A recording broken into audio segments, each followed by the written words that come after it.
While some businesses are not complying with public health guidelines, many others are following the rules, and they're finding ways to adapt while also turning to the community in hopes of still being around once this pandemic is over. Local businesses fighting for their lives.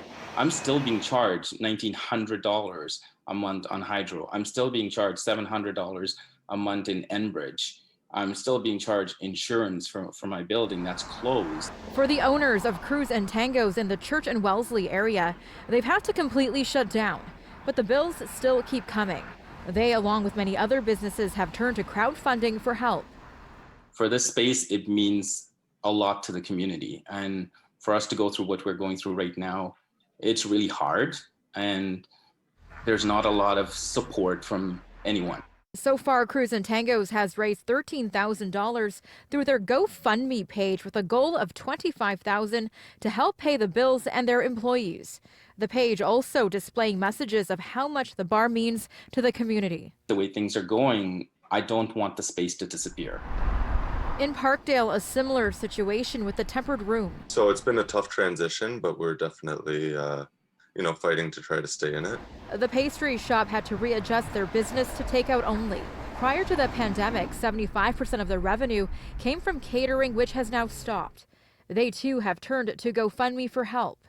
Essentially, we weren't going to make it based on the way that the business was taken over and stuff. And anyways, it was a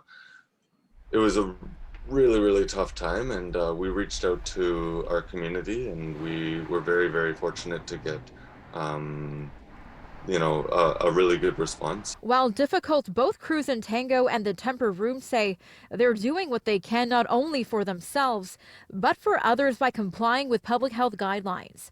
While Laird understands the difficulties small businesses face, he's critical of the behavior seen over the past week by some businesses selfishly not considering the health of others. It's similar to saying something like, I want to enforce my right to go drunk driving because that's my right. It's my car, and all this stuff. And it's like you're not taking into account all the other lives and well-being of the people that you're exposing.